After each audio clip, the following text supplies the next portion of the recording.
እሺ ወንድሜ እንዴት ዋልክ? ሰላም ነው ወይ? ሰላም ነው። እንዴት ነው? ብዙ ጊዜ እዚህ ግቢ ውስጥ ነው የምትውለው? አዎ እዚህ ነው። ምንድን ነው የምትሰራው? ሐውልት ነው የምሰራው። ምን ይመስላል ግን ድባቡ አሁን በየቀኑ እዚህ ውስጥ ስታሳልፍ ምንድነው ከሌላ ቦታ የተለየ ስሜት ያለው ምንድነው? ስሜቱ ምን እንደሆነ ታውቃለህ? ውጪ ስትወጣ ነው ጭንቀቱ። እዚህ ግቢ ከዋልክ ነው ሰላምን የምታገኘው። ምክንያቱም ስራ ነው የምንሰራው። ስራ ላይ ደግሞ ያው የሚከሰት ነገር አለ። ሰው ብረት ሆኗል። ሰሞኑን ሞቶ የማያውቅ ነው።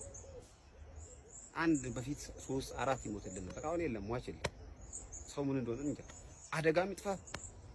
በጣም ይገርማል። የሰውን ሞት የምታገናኙት እንግዲህ ስራ አለ ስራ የለም የሚለውን ከሰው ሞት ጋር ቀጥታ አገናኝታችሁ ያው እንደማንኛውም ሰው ስራ የለም ትላላችሁ። ሰው አሁን ለምሳሌ ባጃጅ ሹፌሩ እኮ ጸልዮ ነው የሚወጣው። ታክሲም እንደዛ ነው። ስለዚህ ሁሉም አናጺውን ጸልዮ ነው ስራ ይኖር ብሎ። ለዛ እኛም ሟች ቢኖር ደስ ይለናል። ያለ ሟች ጥሩ ነገር የለም። እንደው የምታውቀውም ሰው እንደው በጣም የምትግባባውም የምታውቀውም ሰው ሲሞት የተለየ ስሜት አይሰማም? ያው ነው ስሜቱ? ያው ነው። ያው እኛም ሜዳችን ስለማይቀር ያው ነው። ሁሉም አንድ ነው። እኛ ጋር ልዩነት የለም። ያው አየር እንዲመጣ አንተ እንደውም ዱአ አድርገን ልምትወጣ አሪፍ ሰው እንዲሞት ማለት ነው። ግድ ነው። ምን እያልክ አለበለዚያ ስራ የለማ። ይሄው ቁጭ ብዬ እያየኝ ሁሉም ሰው ሐውልት ያሰራል። ያሰራል ያሰራል። እንግዲህ በኢኮኖሚም ዝቅ ያለ ሰው አለ፣ ከፍ ያለ ሰው አለ። የትኛው ነው እንደ ደረጃው? ይሄም ሐውልት ነው ለምሳሌ። አላለቀም እንጂ ይሄም ሐውልት።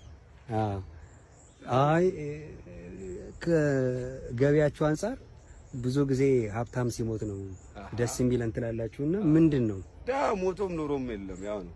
ሀብታም ይሻላል። ደሃማ ሞቶም ኑሮም ያው ነው። ምንድን ነው ልዩነቱ? ልዩነቱ ጨላው ነው፣ ይከፍላል ሀብታሙ ማለት ነው። ደሃውስ የክፍያ ሁኔታን የሚለያየው እንጂ ደሃውን አቆይልን ሀብታሙ እንድፋልን ይባል የለም።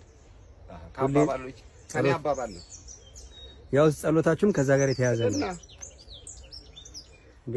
የሀብታም መኖር እኮ በጣም ጠቃሚ ነው። ለምሳሌ ብዙ ሀብታሞች ሲኖሩ ከስሮቻቸው ብዙ የሥራ ዕድል የሚያገኙ ዜጎች አሉና ከዚህ አንፃር ሳታስቡትም? ለእኛስ አታስብም?